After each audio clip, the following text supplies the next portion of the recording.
Good morning everyone, this is doctor Shubhra Mukherjee from V1 hospital. आज हम बात करेंगे लड़कियों की प्रॉब्लम्स के बारे में, एडोलेसेंट प्रॉब्लम्स के बारे में। एडोलेसेंट को हम कैसे डिफाइन करते हैं?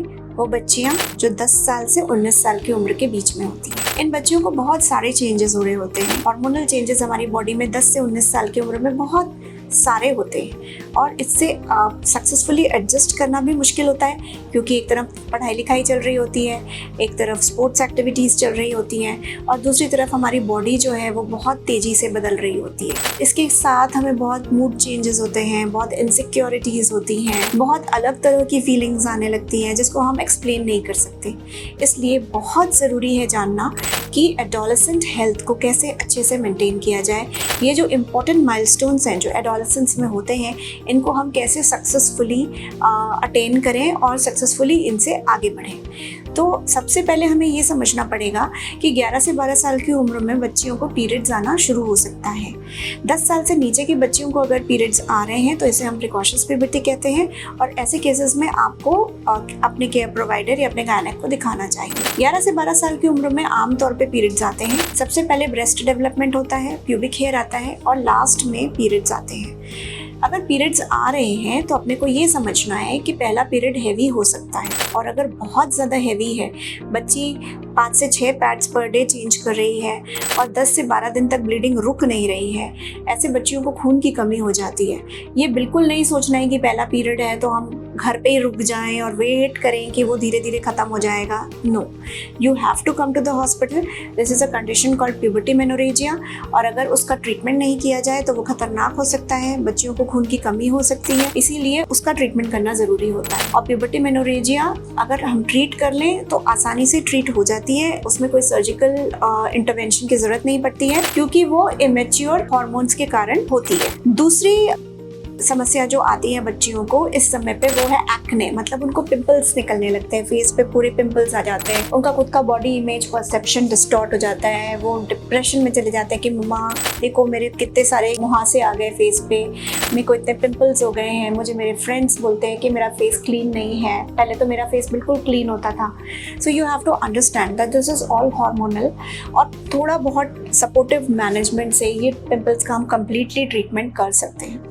एक बहुत इंपॉर्टेंट डिजीज़ है जो एडोलेसेंट एज ग्रुप में ही स्टार्ट होती है, उसको हम पॉलिसिस्टिक ओवेरियन डिजीज़ कहते हैं। ये शहरी लड़कियों का ही ज़्यादातर होता है क्योंकि आजकल जो है इतनी फिजिकल एक्टिविटी बच्चों में नहीं होती है, बच्चे पढ़ने लिखने वाले होते हैं और मोबाइल्स और गैजेट्स तो हैं ही घर में, तो फिजिकल एक्टिविटी बहुत कम हो चुकी है। प्लस बच्चे हमारे बहुत ज़्यादा जंक फूड भी लेते हैं, इस कारण से उनका जो बॉडी वेट है वो मतलब जितना उनकी एज के हिसाब से होना चाहिए उससे ज़्यादा हो जाता है। जब बच्चियाँ जो टीनेज गर्ल्स हैं, जब वो वेट उनका गेन होता है तो सबसे पहले उनके हार्मोनल इम्बैलेंस हो जाता है, उनको पीरियड्स गड़बड़ होने लगते हैं, उनको पिंपल्स आने लगते हैं, उनको अनयूजुअल हेयर ग्रोथ होने लगता है, उनको यहाँ पे हेयर्स आने लगते हैं, चिन पे हेयर आने लगता है, उनका हेयर कोर्स हो जाता है और बहुत ज़्यादा सिवियर कंडीशंस में उनका जो है नेक के पीछे उनको पिगमेंटेशन होने लगता है या ब्लैकिश हो जाता है, उनके नकल्स ब्लैक हो जाते हैं। ऐसी बच्चियाँ बहुत ज़्यादा लो मूड और डिप्रेशन और एंग्जाइटी की शिकार होती हैं क्योंकि इन बच्चियों में आप समझ ही सकते हैं कि टीनेज बच्चों में बॉडी इमेज बहुत इम्पोर्टेंट होता है और इसलिए we have to always encourage a good lifestyle in such children. अगर हम अपनी लाइफस्टाइल हेल्दी रखेंगे तो हमारे बच्चे भी अपनी लाइफस्टाइल हेल्दी रखेंगे। हम उन्हें कुछ बोल कर नहीं सिखा सकते हैं लेकिन वो देखकर ज़रूर सीखेंगे। तो अगर हम एज एडल्ट्स अपनी लाइफस्टाइल को अच्छा रखें, हम अगर ईटिंग आउट मिनिमम रखें, हम घर का खाना खाएं, हम शुद्ध खाना खाएं, हम पानी अच्छे से पिएं, हम रोज़ एक्सरसाइज करें, हम टाइम पे सो जाएं, हम अपने गैजेट्स मिनिमम यूज़ करें, हम जब फैमिली के साथ हो हम अपना फैमिली टाइम दे रहे हो तो हमारे गैजेट्स हम अलग रख दें, तो all this is going to set an example for them and that is how they are going to change.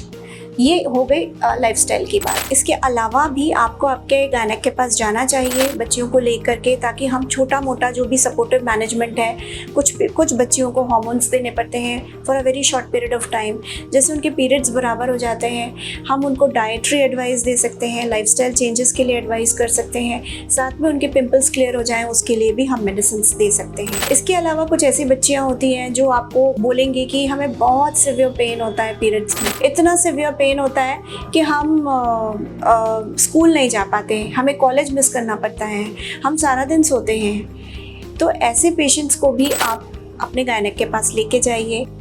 Mostly थोड़े बहुत इन्वेस्टिगेशंस कराने पड़ते हैं, ये समझ में आ जाता है कि whether it has some another anatomical cause या फिर वो स्पास्मोडिक डिस्मेनोरिया है जो कि नॉर्मली बच्चों में होता है। तो बहुत सिंपल ट्रीटमेंट से हम इसे भी कर सकते हैं ऐसे ही। इसके अलावा आपके बच्चों को बहुत ज़्यादा एजुकेशन की ज़रूरत है कि हार्मोनल डेवलपमेंट हो चुका है।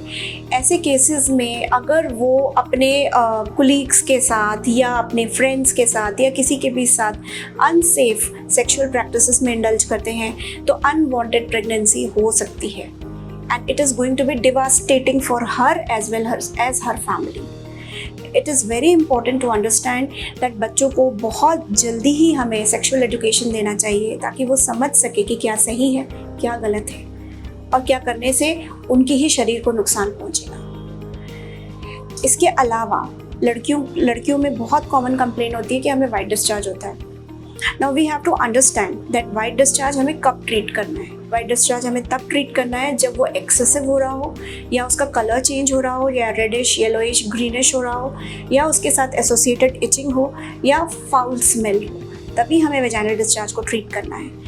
बच्चियों को समझाना है कि वेजाइना में कोई सा भी केमिकल यूज़ नहीं करना है, वेजाइना के हेयर रिमूवल के लिए कोई सी भी क्रीम नहीं लगाना है।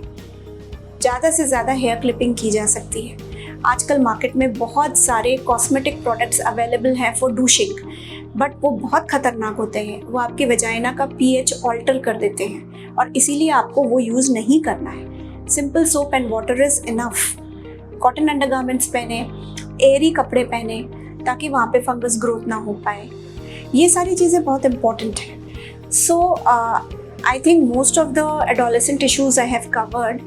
इसके अलावा भी अगर आपको कोई और जानकारी चाहिए हो, कोई भी और इशू हो, तो आप हमें संपर्क कर सकते हैं। Thank you so much. This is doctor Shubhra Mukherjee for you from V1 hospital.